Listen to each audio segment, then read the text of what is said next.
for Walton Bay, a novel based in the area of Kingston, Ontario in the late 1800s. This story was inspired from the desire to see Canada return to its simple roots after seeing such division during the pandemic in recent years.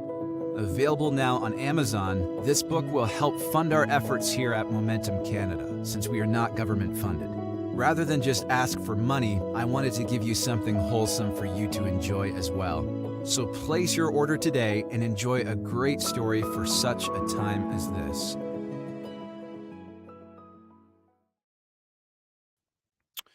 All right, how's it going, everybody? Brandon McCaskill here with Momentum Canada.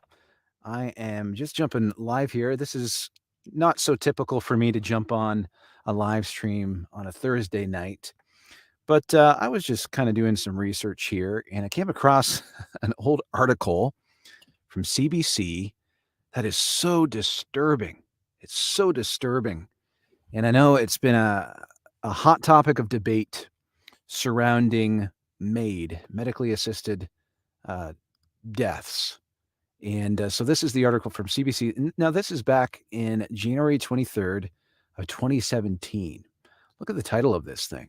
Medically assisted deaths could save millions in healthcare spending. Now, I wasn't aware that they were just so upfront about this so long ago. Like, I know this is, it's believable that this was their goal all along, but I never knew that they had been very blatant about it. So I'm just going to read through this thing to kind of see how disturbing it gets. I read about halfway through, but I'll read the rest with you guys. But the title of this live stream, I've named it "We've Gone Nuts," and it seems that we've gone nuts quite long ago. Now let me share my screen. I didn't realize I wasn't sharing my screen, so let me do that. Yeah, right here. Yeah, so here we go. There's the title right there. Medically assisted deaths could save millions in healthcare spending. Report finds. This is by Kelly Malone from CBC News. New research suggests medically assisted dying could result in substantial savings. The study's author says costs should not be considered when individual patients consider the option. New research suggests medically assisted dying could result in substantial savings across Canada's healthcare system. Doctor-assisted death could reduce annual healthcare spending across the country by between $34.7 million and $136.8 million, according to a report published in the Canadian Medical Association Journal on Monday. The savings exceedingly outweigh the estimated $1.5 to $14.8 million in direct costs associated with implementing medically assisted dying. So before I move on, let me just ask you guys to weigh in on this. What's your opinion on this MAID situation? Do you guys feel comfortable with this in any, like, is there a situation where you do feel comfortable? I don't want to impress my opinions on this right now, as I haven't had anyone who's, come close to even needing to consider this. My group of friends, I guess the extent of my experience with this is with my friends who've had like loved ones, family members that were given this option. And every single time that I hear about this, it seems they were offended that they were given that option. Like, what's wrong with you? Why would you give me that option? So I'm curious to know your guys' thoughts. Is Canada crossing the line here? And is there situations where you'd be okay with it? Okay, so let me continue reading. Make sure you say hi in the comments and give me your opinion. All right, so quote, the takeaway point, let me zoom in here so you guys aren't squinting. The takeaway point is that there may be some upfront costs associated with offering medical assisted dying to Canadians, but there may also be a reduction in spending elsewhere in the system, and therefore offering medical assisted dying to Canadians will not cost the healthcare system extra anything, said Aaron Trachtenberg, an author of the report and a resident in internal medicine at the University of Calgary. Yeah. I just don't know really how to react to this, guys. Cost has to be a part of the discussion. It has to be. It has to be. I mean, what happened to this is just again, this is just my opinion. You guys are free to disagree with me, by the way. But this huge push, uh, this huge push for it, and the main motive. It seems like the main motivation is to take the strain off of the medical system. But what happened to the oath that doctors take to protect their patient? Um, I don't know what it is verbatim, but am I the only one disgusted by this? Like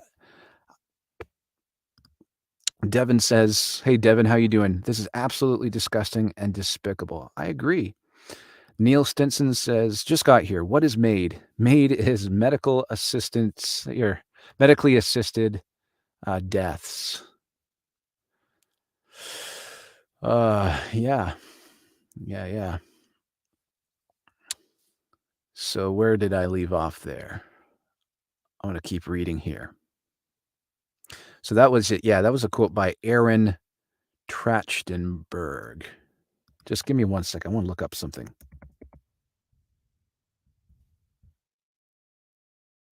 Yeah, cool. Right on. So let's keep reading here. Yeah, so cost has to be a part of the discussion. You always got to talk about the money. So, like the Trudeau government destroys our country with inflation, uh, ruins our economy by the way they handled the pandemic, and this is how they're solving it. This is one of the ways that they're solving it. On top of that, he's going to be super generous by giving billions of dollars over the next 10 years to our, to the provinces for healthcare at the expense of handing over our privacy. It just makes you love Justin Trudeau more and more, doesn't it? Neil Stinson, gross. Yeah, now I remember I was probably, I don't even remember how old I was. I want to say like 14, 15 years old was the first time I had heard about it. And it's because I lived next door to this apartment building that was for seniors. It wasn't an old folks home or um, like where there was social workers like working in the building. It was just like a normal apartment building, but like geared towards seniors. And there was a situation where my family kind of knew this person that was having a doctor and a priest over at their house where they were going to be, assisted in their death. And I just remember being so young thinking like, "What? Like, that's it? Really? Like doctors are allowed to do that?" And I think that's a healthy reaction to have. I don't know about you guys. I think I wasn't well versed in politics or anything. I guess I was well versed in morality. I knew the difference between right and wrong. But and I think that's probably a good point to bring up, like because typically children and young people do have a better sense of and grasp of morality. So my conscience hasn't changed since then. Every time I hear this, it grosses me out that like this like what I have highlighted here, cost has to be a part of the discussion. That disgusts me to read that. Neil Stinson says, "I work in long-term care. We've had 2 residents in the last year elect for this." That's, I run out of words, Neil. That stuff is yeah, like Devin says, "This stuff points me to the Bible and further towards Jesus. He is the answer." It's about right. This world has fallen so far away from morality. I can't imagine having my, having a job where I would have the goal to even think something like that.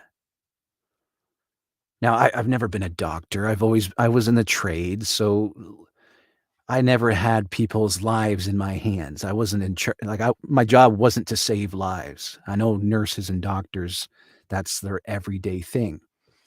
Is that what has happened? Where they're so used to that being a part of their daily routine that it's kind of like given them this ego that they think they're God, that they can give and take life?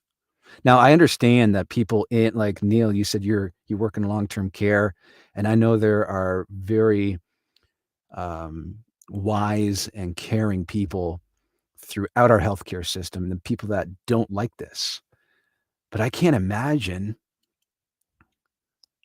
being someone against this, like, friends of mine that are against this. I can't imagine the pressure they're facing and the guilty conscience they're having to endure. I mean, they may not agree with it, but then they have to give them that option.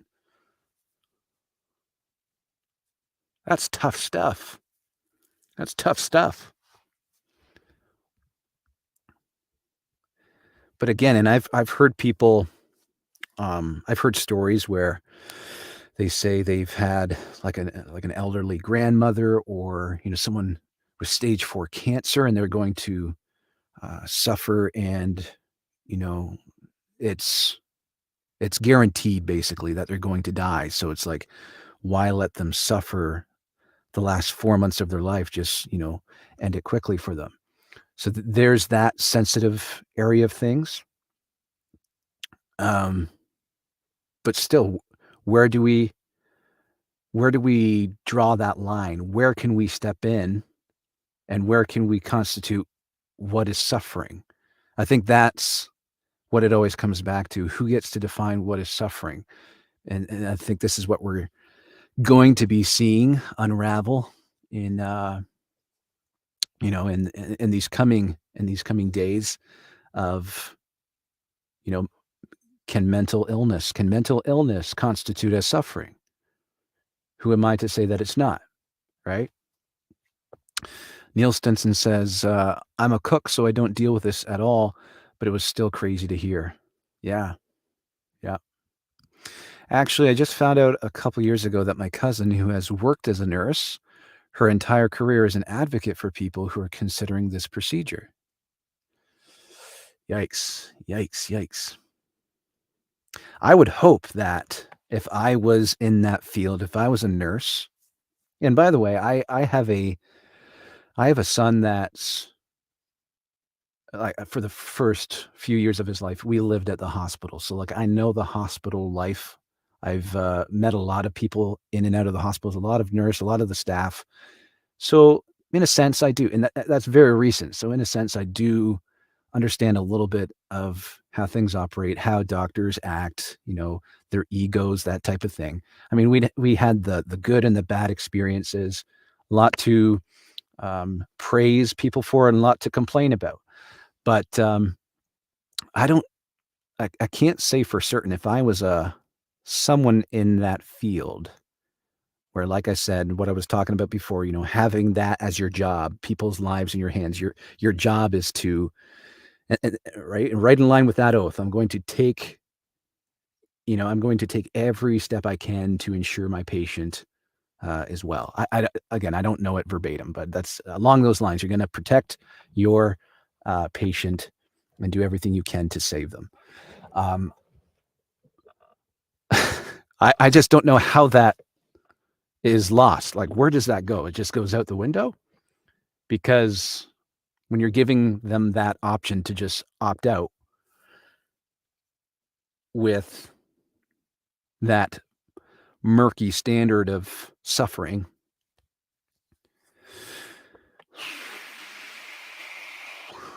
I guess I'm glad I'm not having to make that decision. But what do we do about this? How do we remedy this conversation? I mean, this article was written in 2017, but I just didn't realize until someone sent that to me tonight. I didn't realize how blatant and how upfront they've been about their intentions. You can see how I have it highlighted there. Cost has to be a part of the discussion. Like Devin says, my mom works in long-term health, and they are brainwashing them that this is only for extreme cases of terminally ill people. They have no clue what they are advocating for. I would like to hear, so you say, and Neil has said this too, that there's people that justify it, that are advocating for it. I would like to hear how they determine that. Where do they decide that? What constitutes suffering? And why can they choose the guy who's, suffering and about to die? But you know what? Doctors have been wrong. Doctors have been wrong about saying, you're going to die at this amount of time. Things have changed. I believe in a God of miracles. Like, I believe God can come in and switch things around in a blink of an eye. That's why, I guess that's part of my bias, is why it's so dangerous to play God. You really got to watch that, because we're not God. We're not God. And it just, it would terrify me to step in that position myself. I wouldn't even try it. Neil Stinson says, I'm not entirely sure of what she does, but that's what she said. Crazy. Let's keep reading here. The researchers used numbers from the Netherlands and Belgium, where medically assisted death is legal. Okay. Combined with Canadian spending data from Ontario. Trachtenberg stressed that means the work is theoretical and needs to be readdressed when Canada starts collecting large-scale data at home. So after June 17, 2016, when Bill C-14 became law, provinces began rolling out their plans to deal with requests for doctor-assisted death. Now, I'm going to do a quick Google search because I'm about to say something and I just want to make sure it's fact. Just give me a second.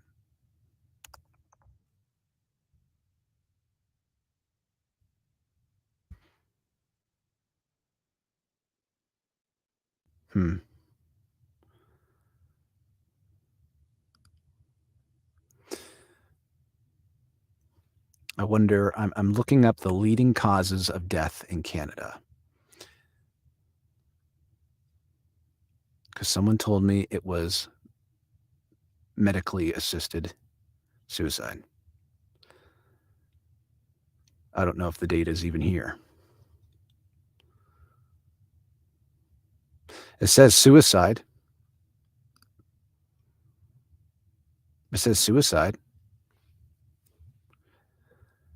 Does that mean medically assisted? I'm not sure. I'll leave that there. Maybe I'll do some more research on that. Maybe you guys know something better than me. JB says it's a slippery slope, especially with a slippery dictator for a PM. Yeah. Yeah, that was crazy. Yeah, I remember a couple of months ago that that woman that she was this lead in a commercial promoting assisted suicide, and it was real. Like she qualified for the assisted suicide, and later in interviews, through her friends, they found out that she actually didn't want to. She didn't want to, but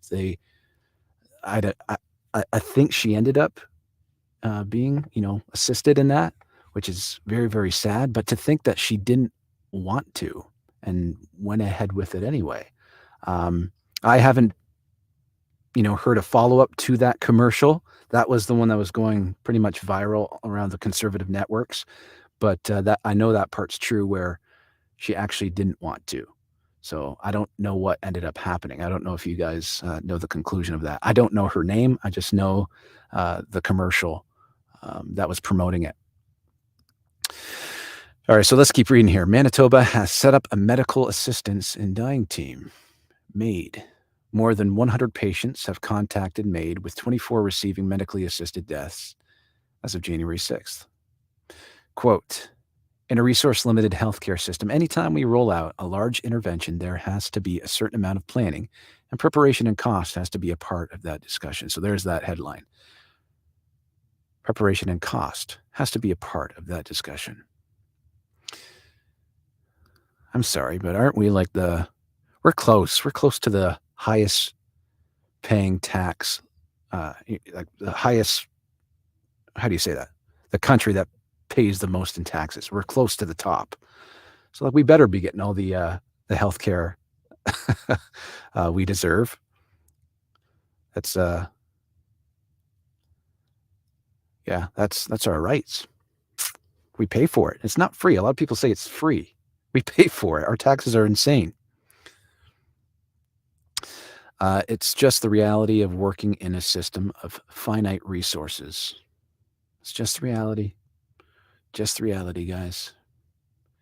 The report estimated that about 1 to 4% of Canadians, well, let's go back to that quote. It's just the reality of working in a system of finite resources. So instead of trying to fix the problems, instead of grilling your government, instead of, marching to Ottawa like we did when we had enough, instead of doing that, this is your option?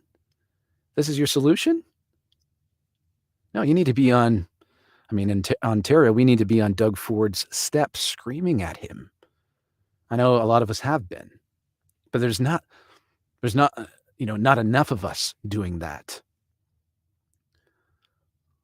Not enough of us doing a lot of things. Certainly not. The report estimated that about 1 to 4% of Canadians will die using physician-assisted death. Of those, 50% will be between the ages of 60 and 80. The report estimates 50-50 split between men and women. About 80% of patients will have cancer and 60% will have their lives shortened by 1 month, while 40% will have their lives shortened by 1 week. Okay. So let me read that again. 80% of patients will have cancer and 60% will have their lives shortened by 1 month, while 40% will have their lives shortened by 1 week. I certainly don't see that because this is written in 2017. I see the push for those, at least those stats, to be skewed drastically, where it's not just people who have cancer, not just people who are about to die, a week from now. Yikesies, ladies and gentlemen. Let me grab your guys' comments here. Devin says, Lucifer worshippers run this country. Rebuke this evil in the mighty name of Jesus Christ, Lord of all. Yeah. Well, the least we can do is talk about it. And if there's people watching right now, if there's an argument here that I'm not aware of, please let me know. Please let me know. I don't want to pretend that I've, researched this subject and have thought it, longer than a few days. Because for me, my experience in this is very limited. Like I said before, I don't have, I don't have people directly in my life that have been offered this. It's always been through friends and their family. So yeah, let me know. So let's keep going here. End-of-life care has high costs in Canada. Healthcare costs increase substantially among patients nearing the end of their life, Trichenberg said. Canadians die in hospitals more often than, say, our counterparts in America or Europe. And we have a lack of palliative care services, even though we are trying to improve that. And therefore, people end up spending their final days in the hospital, he said. Hospital-based care costs the healthcare system more than a comprehensive palliative care system, where we could help people achieve their goal of dying at home. Wowzers. Wowzers. It just, I don't know. There's just no way for me to read that and not be like choked up by the end of that sentence.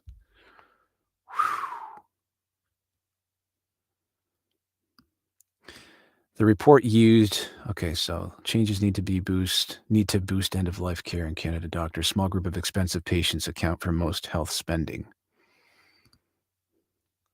The report used Manitoba as an example where 20% of healthcare costs are attributable to patients within the 6 months before they die, despite their representing only 1% of the population. Patients who choose medical assistance in dying may forego this resource intensive period, the report said. Whenever we roll out a large-scale intervention, there has to be a discussion around costs. That makes me sick. That makes me sick hearing that. Discussion around costs.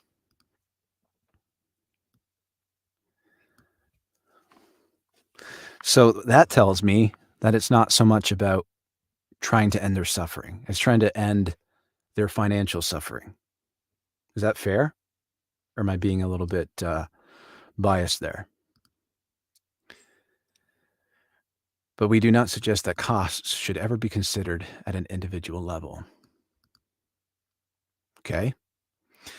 We are not suggesting that patients or providers consider costs when making this very personal and intimate decision to request or provide medical. Well, yeah, that's exactly what you're doing. You can't talk out of both sides of your mouth. You can't say we do have to consider costs and then we're not saying that. Yes, you are. You're saying that.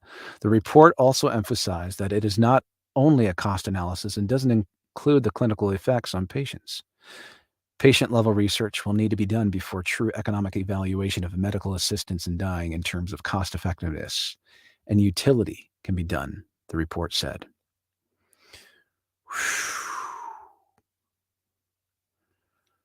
Whew-wee. Well then. Yeah, I know that's it's something that's talked about now. It came up I can't remember. I think it was that commercial that I referred to. That's what kind of blew up the conversation again.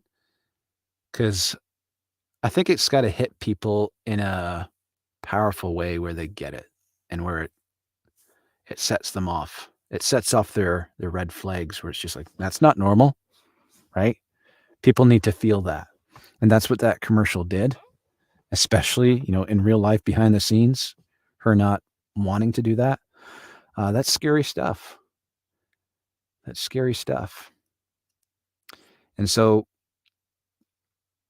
yeah, I just pray that we can keep this in the forefront of the conversation and have real discussions surrounding this. Um, we've fallen as a nation, I believe, where poor decisions, and what was the wording that Paul Rouleau just used, Emergencies Act commissioner, somewhere in his report. He essentially said that the government was justified. They were justified in evoking the Emergencies Act, but this all happened due to government incompetence. Wait, what? You're saying it was justified, it met the threshold, but it was his fault. It was the government's fault. It was their incompetence. So it's like, why are you making other people pay for your incompetence? So similarly, the healthcare system is broken. We've ignored it for so long. We send money to Ukraine, and I hope I don't get censored for this, but I'm just speaking off the cuff here. We send money to Ukraine while meanwhile, me and Brooke, we stand out in the cold feeding homeless people in our area. And the homeless people are saying, man, why are our leaders sending money to Ukraine when we're out asking for food? Reckless, reckless spending.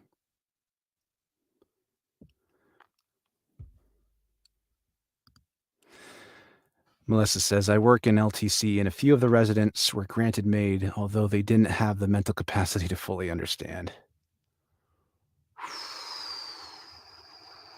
That's a whole other ball game. That's a whole other ball game. And just think of that. And Melissa, I think I had this conversation with you. I think it was you.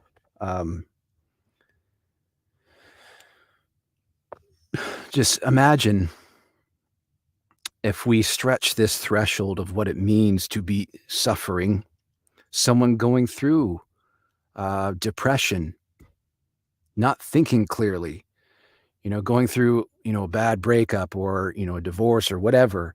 They're not thinking straight and they're suffering.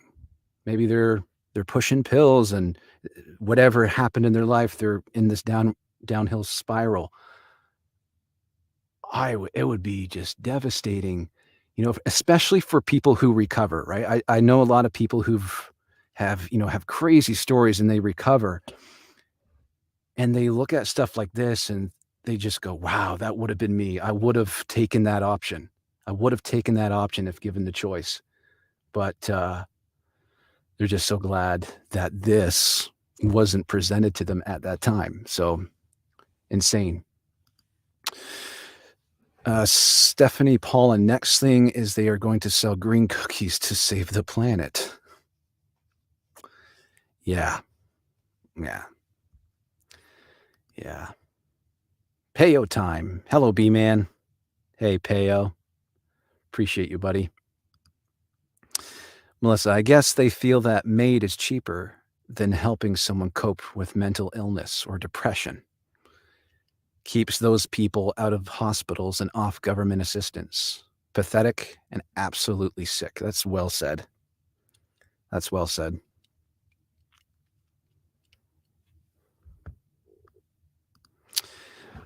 Postpartum depression was part of that discussion. Yeah, now I remember that. I would have offed myself then instead of getting the help I needed. Whew. Oh.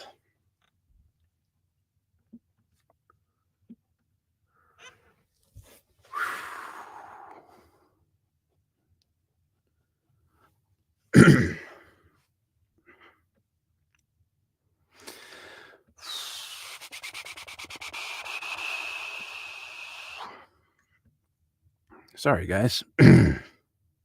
It's a bit upsetting. It really is. Payo time. This is for sure heavy stuff. I also feel like many doctors who speak out in this stuff are limited in their media coverage. Yeah. Yeah, well, especially over the pandemic. I was yeah, well, because this channel started because of the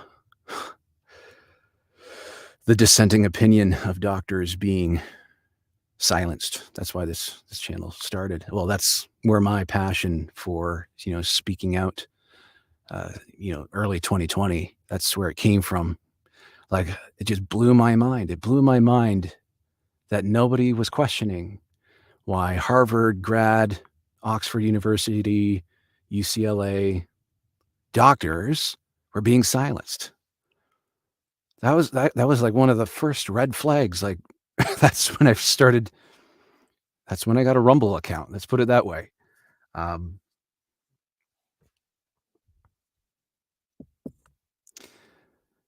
People got to wake up. People got to wake up.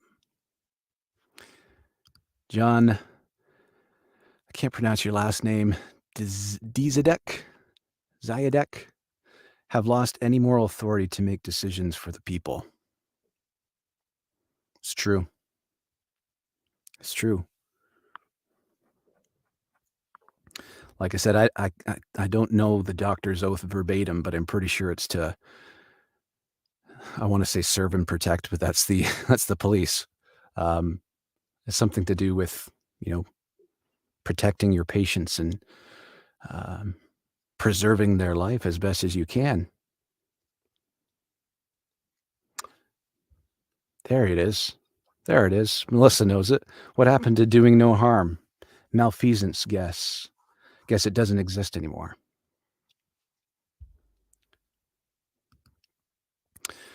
Thank you, Brando, for bringing this topic forward. I hope everyone starts raising up and fighting back about this.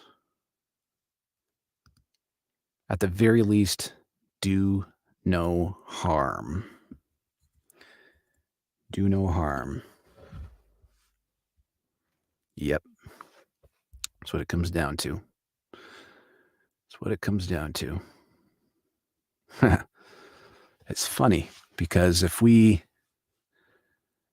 found a little speck of life on Mars, we would be jumping for joy. Jumping for joy would be the discovery of the century.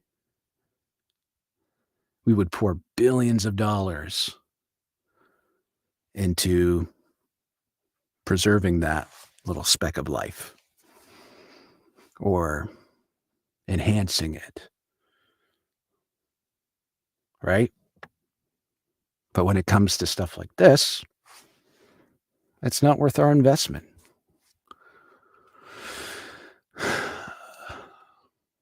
It's not worth politicians admitting that they messed up. But yeah. Anyways, there's not a positive note to end on this one.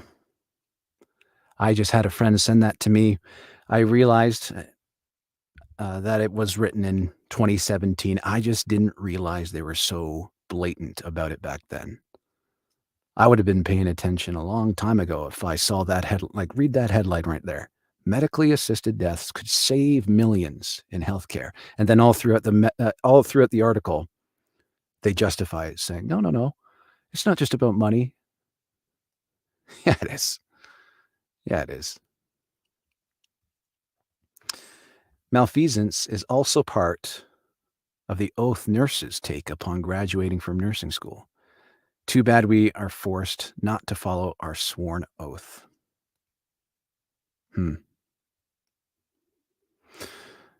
Yeah. Well, that's the thing about oaths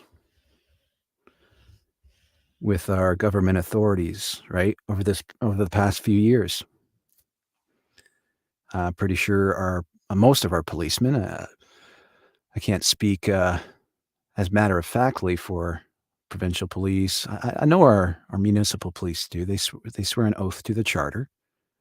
I know the RCMP, it's an oath to the Queen, and there's controversy surrounding that. But the ones that swear an oath to the charter, that say they'll uphold the Charter of Rights and Freedoms, what the heck happened? What the heck happened? Like, we're seeing charter violation after charter violation after charter violation. From Brian Peckford himself, the guy who wrote the dang thing, who had a hand in writing the dang thing. Josh Alexander, who got kicked out of a stinking Catholic school for speaking his Catholic beliefs, to Artur Pawlowski exercising his freedom of religion, for doctors, for elected officials like Randy Hillier. Their voice is silenced despite them having the right of free speech, freedom of conscience, of opinion, of expression. I could go on. Maybe I will. Mobility.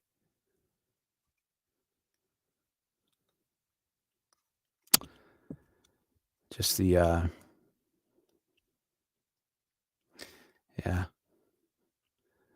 to move throughout Canada, to come, to leave whenever we wanted. Those were tossed to the side.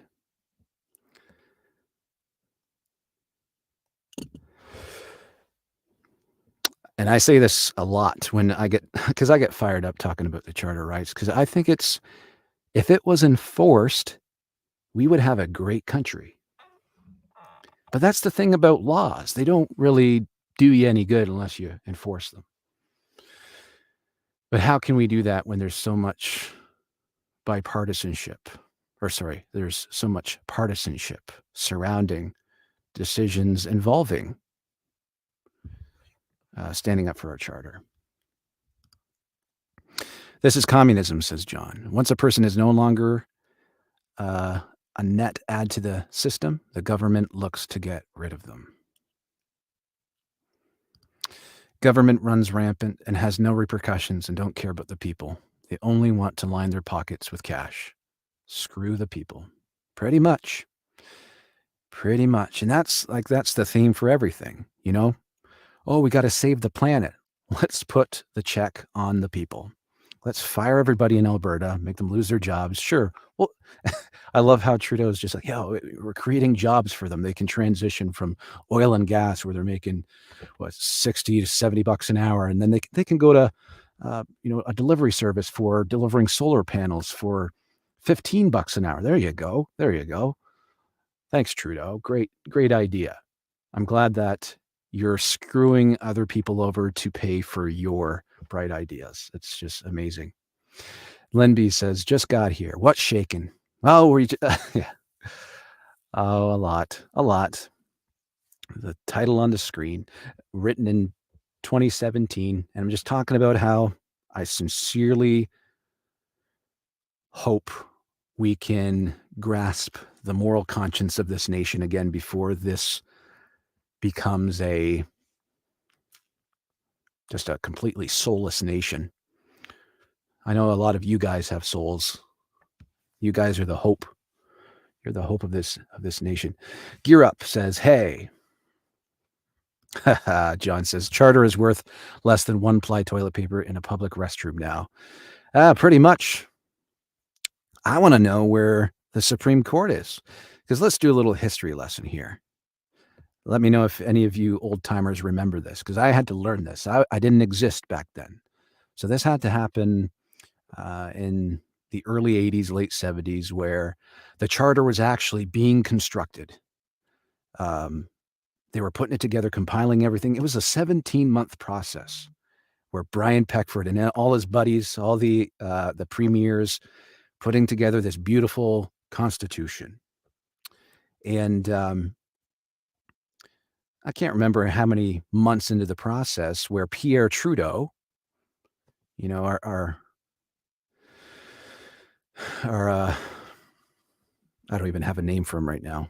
His daddy, decided that he wanted to push through his own version of the charter. He wanted to throw these guys to the wayside, and he tried it. He actually got it passed. His own version, he got it passed through the House and the Senate.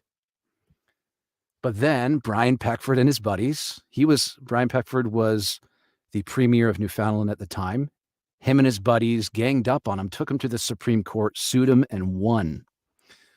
And that's why when you're citing the Charter of Rights and Freedoms, when you Google it, you have to make sure that you're reading the one that has all the signatures on it, not just Pierre Trudeau. Because the one with Pierre Trudeau was the one that got kicked back. The Supreme Court made him run back to the table. Well, I guess walk back to the table with his tail between his legs, and made him play ball with the rest of the premiers and the people that were involved in writing the charter. So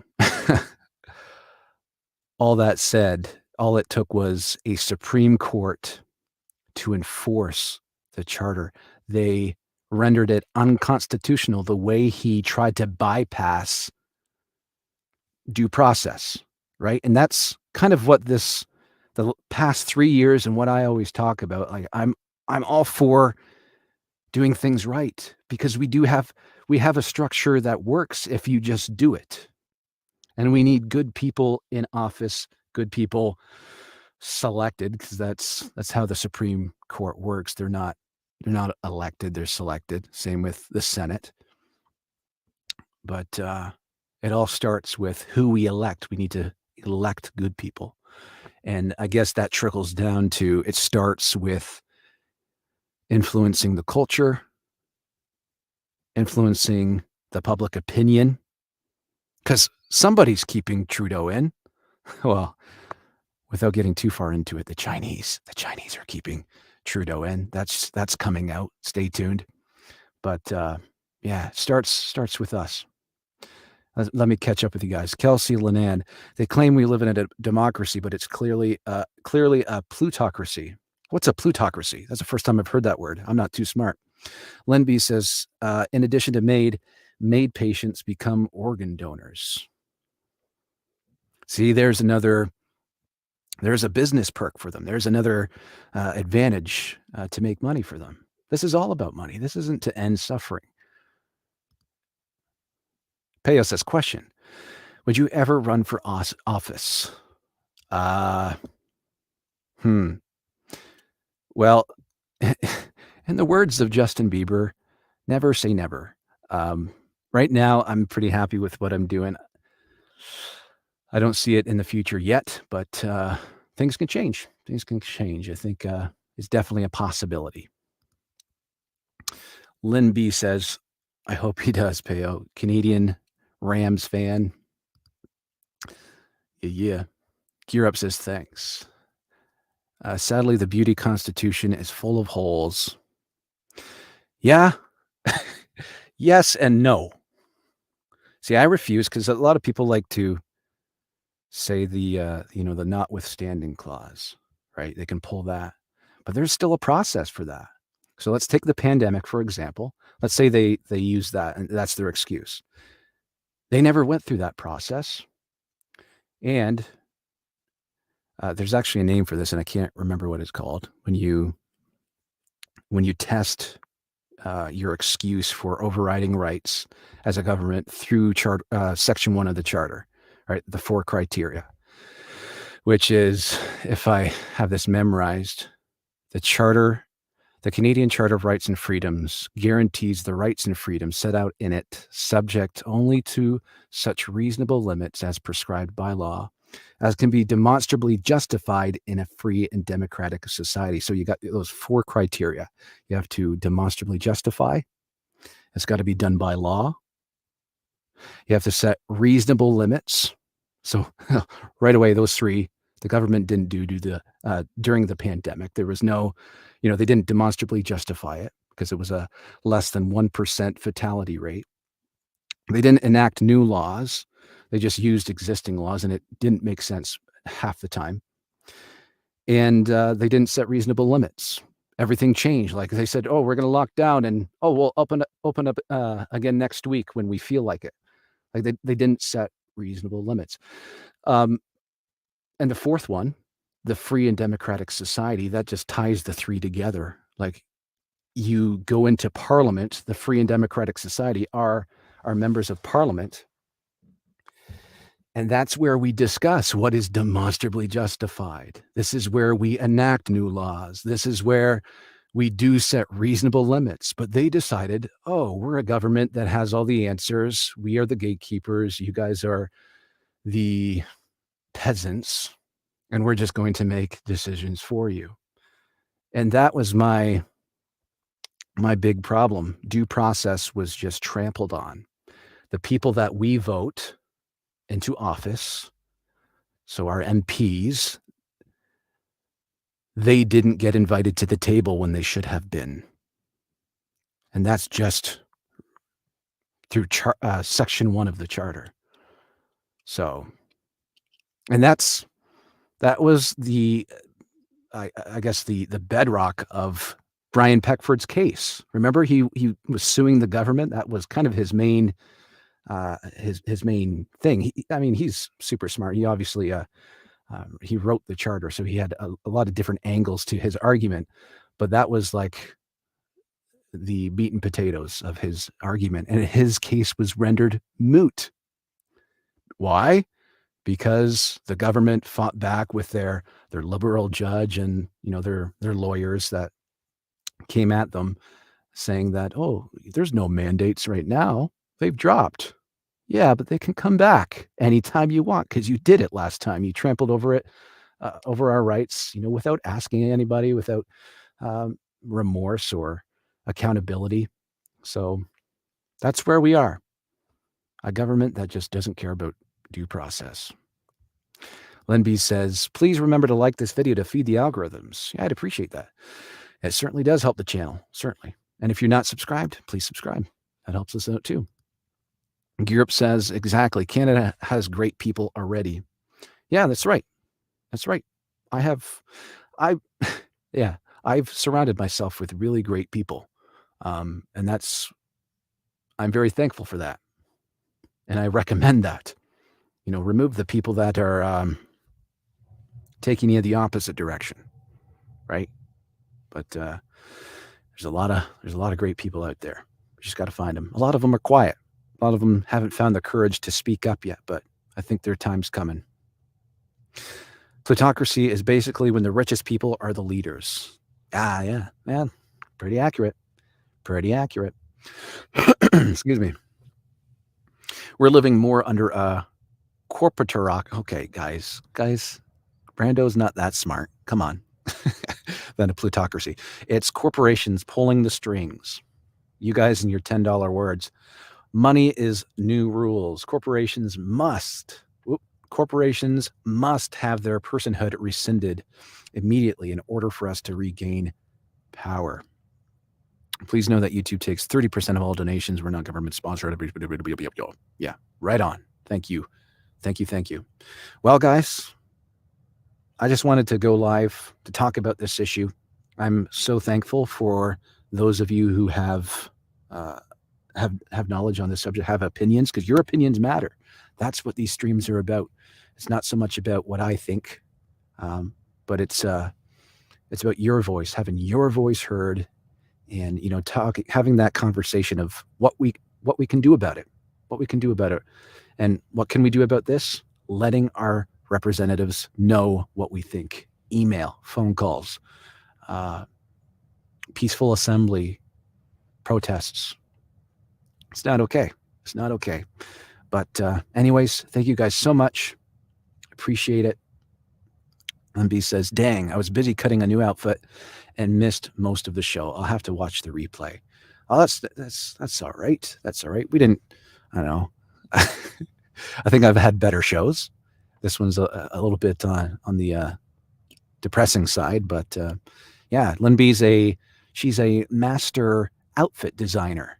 She's really good at designing dresses. So yeah, that's really, really cool. Right on. All right, guys. Well, I hope you guys enjoy your Thursday night. Like I said, it's not very typical that I go Thursday. Actually, I think last week I went live because the breaking news of Brenda Lucki resigning hit the media, and I wanted to jump on top of it and talk about it because I was pretty excited. But yeah, I typically don't go live on Thursdays because I'm a busy guy. I got a lot of things to do. But this is my time off hanging out with you guys. Anyways, take care, guys. Remember to subscribe. I'm live right now over on Rumble because there's going to be streams and segments that I do that are a little bit too sensitive for the YouTube algorithm. So if you don't want to miss any shows and you have a Rumble account, go on over. We're at Momentum Canada. Make sure you're subscribed. It's a new channel, so we don't have too many people over there yet. I think I have like 35 subscribers or something like that. But we're going to grow that channel up. Thank you again. Take care. God bless. Thank you, Lynn. Thank you, everybody in the chat. Gear Up, Kelsey, TD Webster. I haven't seen you before, but welcome. Payo Time. Appreciate you, brother. Kelsey, John, Melissa, you guys are awesome. All right, take care. Bye for now. God bless. Are you feeling run down and constantly getting sick? Are you struggling to bounce back post-pandemic as quickly as you used to? If so, you may be experiencing a depleted immune system. Fortunately, there is a solution. It's called Ancient Immunizone with Adaptogen from the JVJ DNA company. JVJDNA.com's founder has developed a new immune-boosting supplement specifically designed to support and strengthen your immune system, helping you to feel your best and stay healthy. His supplement contains a unique herbal formula called Adaptogen. Adaptogen has been shown to support optimal immune function. With regular use, you can expect to see an improvement in your overall health and well-being and shake off the post-pandemic blues. So why wait? Start supporting your immune system today and take control of your health. Try the JVJ DNA Ancient Immunizone with Adaptogen and see the difference for yourself. And don't forget, you can use promo code FIT24 and save yourself 10%. That's FIT24 for 10% off any order at the jvjdna.com web store. A Prayer for Walton Bay, a novel based in the area of Kingston, Ontario in the late 1800s. This story was inspired from the desire to see Canada return to its simple roots after seeing such division during the pandemic in recent years. Available now on Amazon, this book will help fund our efforts here at Momentum Canada, since we are not government funded. Rather than just ask for money, I wanted to give you something wholesome for you to enjoy as well. So place your order today and enjoy a great story for such a time as this.